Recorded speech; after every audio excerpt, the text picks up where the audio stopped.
बिस्मिल्लाहिर्रहमानिर्रहीम। नादरीन, मैं आपका होस्ट अमरेज़ खान पाकिस्तान ऑब्जर्वर से हाज़िर खिदमत हूँ। मैं इस वक्त मौजूद हूँ लाहौर के मकामी होटल में, जहाँ कौमी किसान कॉन्फ्रेंस होने जा रही है। आज की किसान कॉन्फ्रेंस का जो एजेंडा है या जो मौजू है, वो उन्होंने फूड सिक्योरिटी को रखा है कि फूड क्राइसिस आ रहा है एक बहुत बड़ा, जो फ्लड आया है इसकी वजह से, और हुकूमत की जो ज़रूरी पॉलिसियाँ हैं इनकी वजह से। अगरचे प्राइम मिनिस्टर ने एक 1800 अरब रुपए का पैकेज दिया है, लेकिन उसके बावजूद किसान जो हैं वो सरापा एहतजाज हैं। आज इनसे बात करते हैं, इनके जो किसान बोर्ड के जो अहदेदारान हैं उनसे बात करेंगे कि उनके क्या मुतालबात हैं, और वो जो पैकेज अनाउंस हुआ है वो क्यों अभी तक जो है उसका जो इफ़ेक्ट है वो उन तक नहीं आया। आइए इनसे बात करते हैं। अच्छा सर, ये फरमाइएगा कि प्राइम मिनिस्टर साहब ने 18 बिलियन का पैकेज दे दिया और किसान फिर सड़कों पे हैं, और आज फूड इनसिक्योरिटी की बात हो रही है, इसके बारे में? देखें, राब्ते का फुकदान है। ज़रूरी बात यह है कि तमाम स्टेक होल्डर्स मिलकर बैठे और एक मुश्तरका लाहे अमल बनाएं। हुकूमत भी शरीक हो, किसान बोर्ड के ज़िम्मेदार भी हों, दूसरे स्टेक होल्डर्स भी हों, और एक कौमी जो है एजेंडा वो तय करें, ताकि ज़राअत को हम आगे लेके जाएं और किसानों की मुश्किलात दूर करें।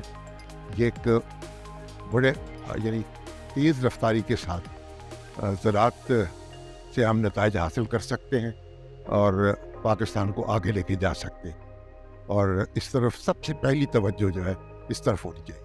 मेल न्यूट्रिशन की बातें भी हुई हैं, बच्चों में स्टंटिंग की रेशो बढ़ रही है। फूड की जो प्योरिटी है उसके बारे में क्या कहेंगे आप, और किसको जिम्मेदार ठहराते हैं आप? दूध हमारे पाकिस्तान में कहीं नहीं मिलता किसी जगह, इसके बारे में कौन जिम्मेदार? तो सभी जिम्मेदार हैं, लेकिन इस वक्त कोशिश हो रही है और फूड अथॉरिटीज़ भी कायम हुई हैं, ये टेस्टिंग की फैसिलिटीज़ भी बेहतर हो रही हैं, तो सबको मिलजुल कर काम करना होगा और जल्दी बुनियादों पर काम करना। जी अस्सलाम वालेकुम। वालेकुम अस्सलाम। सर, आपका ताल्लुक रिसर्च और डेवलपमेंट से है, ये फरमाइएगा कि इस वक्त पाकिस्तान को जो फूड के हवाले से चैलेंजेस का सामना है, मेल न्यूट्रिशन है, प्योरिटी की कमी है, इसके बारे में क्या रिकमेंडेशन है आपकी और क्या सूरत हाल क्या है?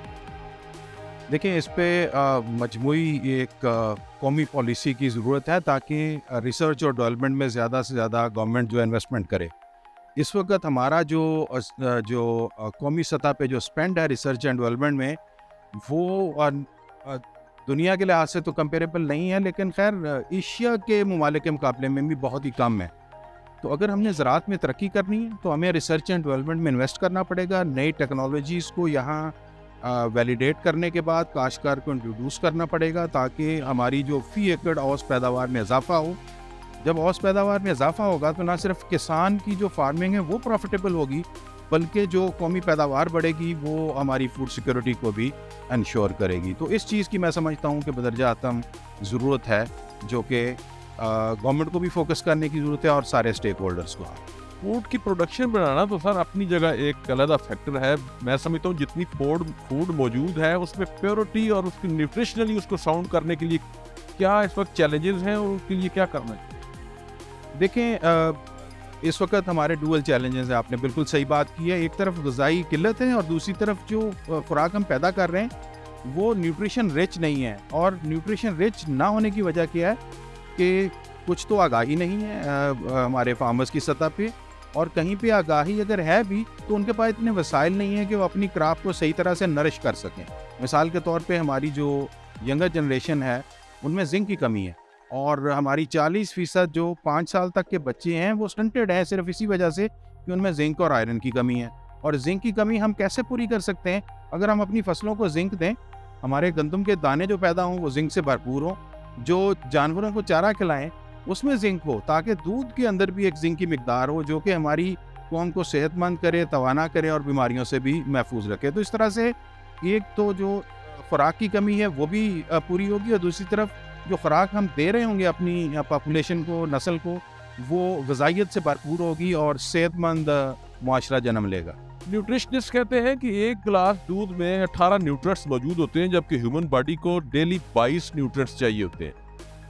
दूध की आपने बात की है, टॉप कोर्ट जो है पाकिस्तान की सुप्रीम कोर्ट ने कहा कि पाकिस्तान में बिकने वाला जो दूध है ये दूध नहीं है, वाइटनर है। तो किस तरह बच्चों की ग़िज़ाई किल्लत को पूरा करेंगे और ये क्या इम्पैक्ट आएगा बच्चों को? देखिए, जब दूध की किल्लत होगी तो वाइटनर अपनी जगह मार्केट में लेंगे उस कमी को पूरा करने के लिए। तो जब दूध की पैदावार बढ़ेगी, वो मुल्क की ज़रूरत के लिए अगर एनफ होगा, तो वाइटनर ऑटोमेटिकली पीछे हो जाएंगे और जब कौम को खालिस दूध पीने को मिलेगा।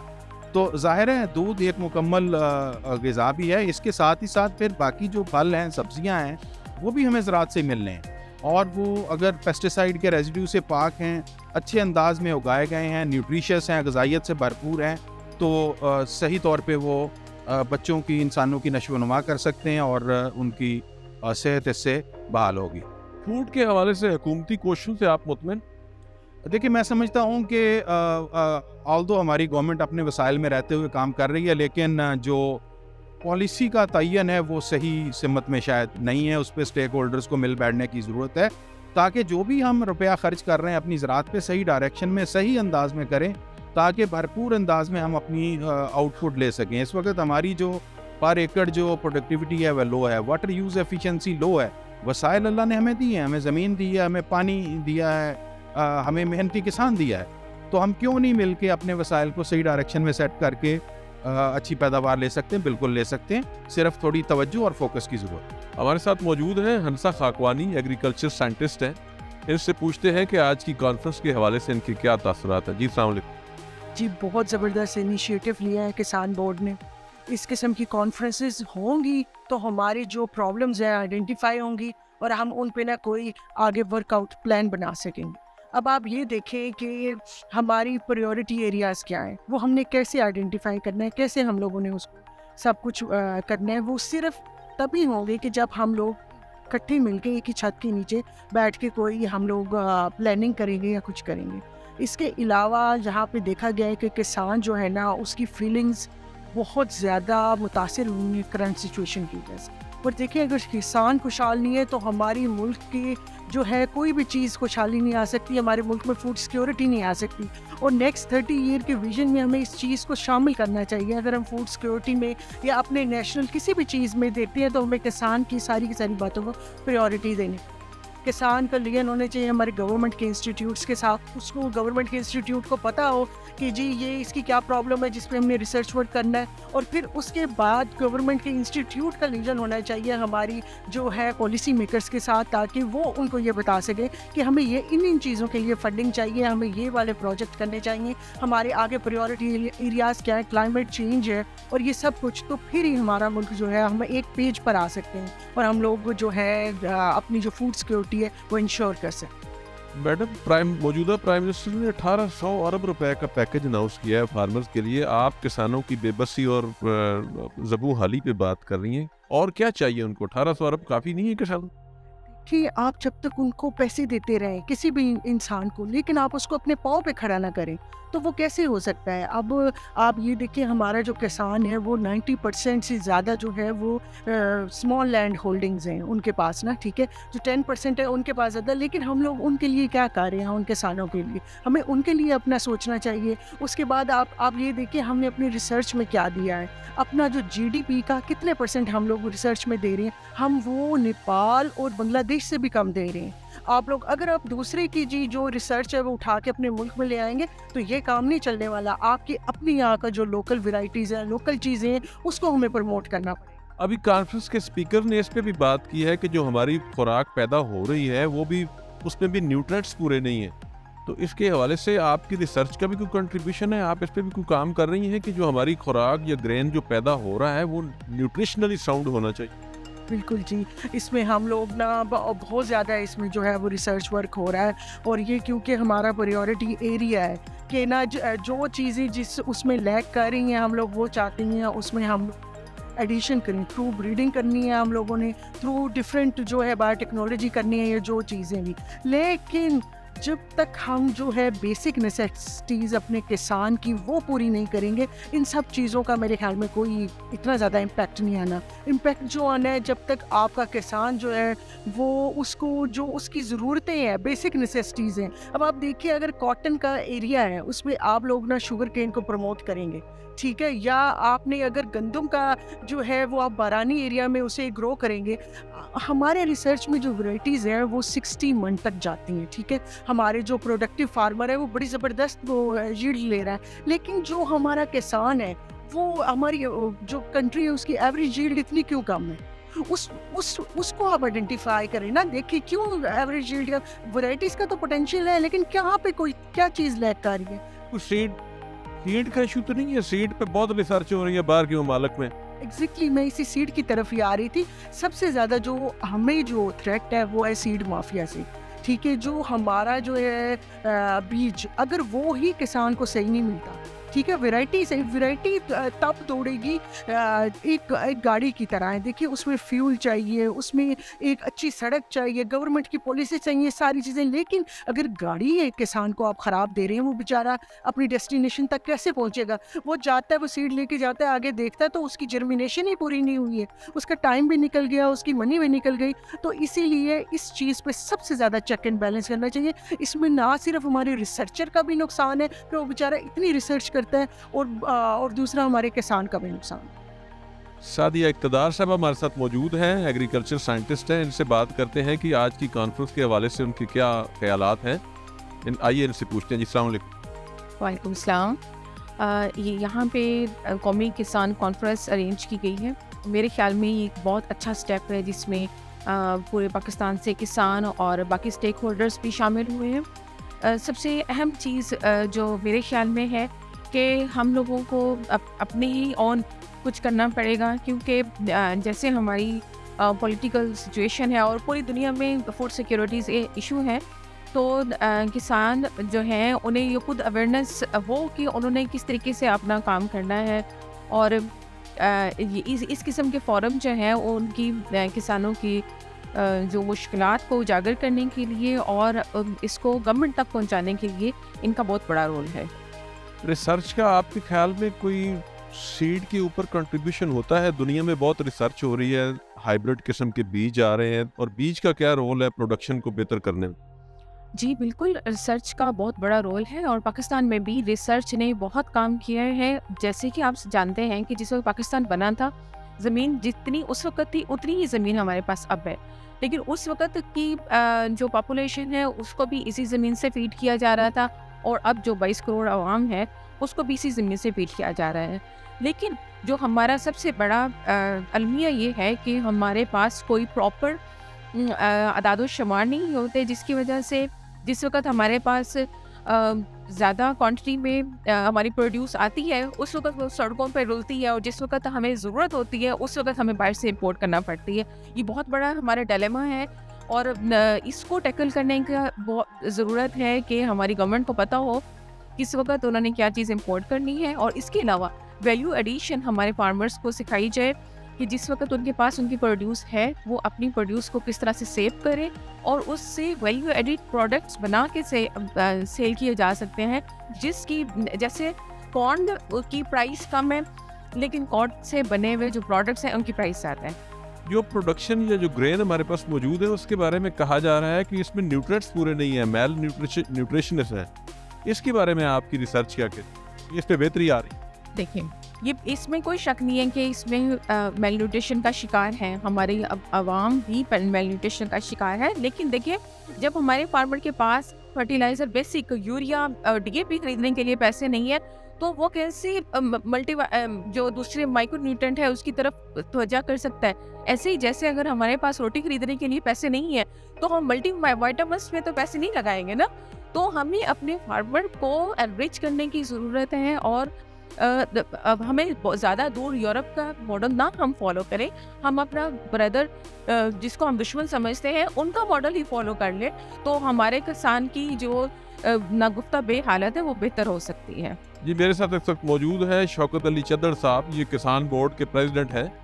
इनसे आज बात करते हैं कि इनको किसानों के हवाले से किस तरह से मसाइल का सामना है। जी अस्सलाम वालेकुम। जी, मसाइल तो इस वक्त किसानों के गिनना शुरू हो जाएँ तो शायद बड़ी बड़ी इस पर किताबें लिखी जाएँ, जितने किसान इस वक्त मसाइल के अंदर शिकार हैं और जितनी परेशानियाँ किसानों की बढ़ चुकी हैं। हमारे इनपुट्स की कीमतें इतनी ज़्यादा बढ़ चुकी हैं कि शायद ज़राअत करना अब हमारे पास की बात नहीं रहा। ये एक ज़राई मुल्क होने के बावजूद यहाँ पे सबसे ज़्यादा जो महरूम तबका है सहूलतों से वो शायद किसान है। आज हमारे देहात को आप विज़िट कर लें, आप मेरे किसानों की हालत-ए-ज़ार जाके देख लें, आपको सबसे ज़्यादा बीमार इंसान अगर मिलेंगे तो वो मेरे देहात के अंदर मिलेंगे। आज सबसे कम सहूलतें अगर सेहत के हवाले से दस्तयाब होंगी तो वो मेरे किसानों के लिए होंगी। तालीम के हवाले से सहूलतें में कम से कम जो मिल रही हैं वो मेरे किसानों को मिल रही हैं। इसके साथ साथ अब मेरे पास एक चीज़ बची थी कि हम अपनी परचेजिंग कैपेसिटी के ज़रिए अपने एग्रीकल्चर को संभाल सकें। हुकूमत ने अपनी नाक़िस पॉलिसियों के ज़रिए हमारी परचेजिंग कैपेसिटी को भी तकरीबन ख़त्म करके रख दिया है। इस वक्त DAP खाद अपनी तारीख की बुलंद तरीन सतह पे पहुँच चुकी है। जितनी भी फास्फोरसी खादें हैं, एग्रीकल्चर टूल्स जो है, ज़रूरी आलात, वो भी डबल से ट्रिपल महंगे हो चुके हैं। यूरिया खाद जिसकी हमारी ज़राअत के अंदर बड़ी अहमियत है, वो तकरीबन नापैद हो चुकी है और मिल भी रही है तो वो कंट्रोल रेट पर नहीं मिल रही। वो किसानों को ब्लैक मार्केटिंग उसकी हो रही है और किसानों को महंगे दामों में मिल रही है। ये सारे मसाइल जो हैं इसने इस मुल्क की ज़राअत को बुरी तरह मुतासर किया और अल्टीमेट इसका जो नतीजा निकल रहा है वो निकल रहा है कि हमारी जब ज़राअत तबाही की तरफ जा रही है तो उसके नतीजे के अंदर हमारा मुल्क जो है वो इकनॉमिकली इनसिक्योर होता जा रहा है। चौधरी साहब, प्राइम मिनिस्टर साहब ने एक मेगा जो है आपको पैकेज दिया है 1800 अरब रुपए का, तो क्या वो कोई आई वाश है या उसके ट्रिकल डाउन इफेक्ट नहीं आए आप तक अभी तक? वो पैकेज कहाँ गया? वो पैकेज जो प्राइम मिनिस्टर साहब ने दिया है वो तो कागज़ों के अंदर ही है और हम तो उस अल्फाज के गोरख धंधे को भी अभी नहीं समझ सकते।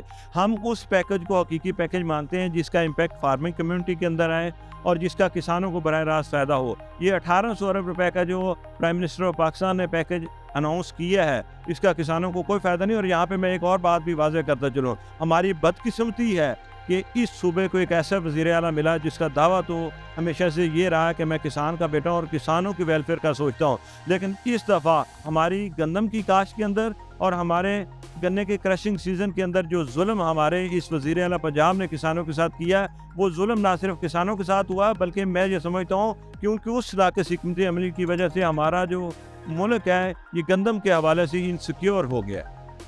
फसलों में जो अपना न्यूट्रिशन की कमी है उस पर भी कोई आपका इदारा कोई रिसर्च के हवाले से भी काम कर रहा है या सिर्फ अपने मुतालबात यही है, फैसिलिटेशन के हवाले से बात? इस वक्त हमारी क्रॉप बेस्ड 6 सोसाइटीज़ हैं, किसान बोर्ड पाकिस्तान की क्रॉप बेस्ड 6 सोसाइटीज़ हैं। उन 6 सोसाइटीज़ की बुनियाद पे उसमें हमारे गन्ने की है, गंदम की है, मेज़ की है, बुक्स इस तरह क्रॉप बेस्ड कॉटन की है। उन तमाम सोसाइटीज़ के अंदर सिर्फ रिसर्च पे हमारा काम होता है। वो हम एग्री साइंटिस्ट के साथ मिलकर किसान कम्युनिटी को साथ अटैच करके वहाँ पे रिसर्च बेस्ड काम करते हैं। और पिछली दफ़ा हमने तकरीबन 1000 एकड़ पे गंदम के मुख्तलिफ तजर्बात करवाए और पाकिस्तान में सबसे ज़्यादा पैदावार हमारे किसानों में रही है। हम गंदम की पैदावार बढ़ाने के हवाले से बहुत ज़्यादा जितना हम अपनी कैपेसिटी के अंदर रह के काम कर सकते हैं उतना कर रहे हैं। मुख्तसरन अगर आपसे पूछा जाए तो क्या मुतालबात हैं आपके? कुछ सब्सिडी चाहते हैं, सीड में सब्सिडी चाहते हैं, इक्विपमेंट में सब्सिडी चाहते हैं, क्या मुतालबात हैं मुख्तसर? हमारा बुनियादी मुतालबा ये है कि इस मुल्क के अंदर एक ऐसी ज़रूरी पॉलिसी नाफज कर दी जाए जो किसान दोस्त और ज़राअत, बस इसके अलावा हमारा कोई मुतालबा नहीं है। और उसी पॉलिसी मेकिंग के लिए आज हमने यहाँ पे कौमी किसान कॉन्फ्रेंस का इनेकाद किया है और यहाँ से मुख्तलिफ आरा की रोशनी के अंदर हम वो कौमी पॉलिसी मुरतब करेंगे और मार्च 2023 में कन्वेंशन सेंटर इस्लामाबाद में एक बड़े कन्वेंशन के जरिए हुकूमत के सामने वो पेश कर देंगे। अगर आपके मुतालबात नहीं पूरे होते तो क्या फर्दर स्ट्रेटजी क्या हो? अगर हमारे मुतालबात पूरे नहीं होंगे तो फिर हम मजबूरन एक बड़ी मूवमेंट जो है इस मुल्क के अंदर लॉन्च करेंगे और उस मूवमेंट का नतीजा जो निकलेगा इंशाल्लाह इस मुल्क के अंदर ज़राअत की बहाली और किसान की खुशहाली की सूरत में निकलेगा। और जब किसान खुशहाल होगा, ज़राअत बढ़ोतरी होगी तो ये मुल्क भी तरक्की करेगा। जी, तो नाज़रीन, आपने किसान बोर्ड के प्रेसिडेंट की गुफ्तगू सुनी। उनका कहना है कि जो प्राइम मिनिस्टर ने 1800 अरब रुपए का जो पैकेज दिया है वो बाज़ कागज़ों में है, उसका कोई ट्रिकल डाउन इफेक्ट जो है किसानों तक नहीं पहुँचा अभी तक।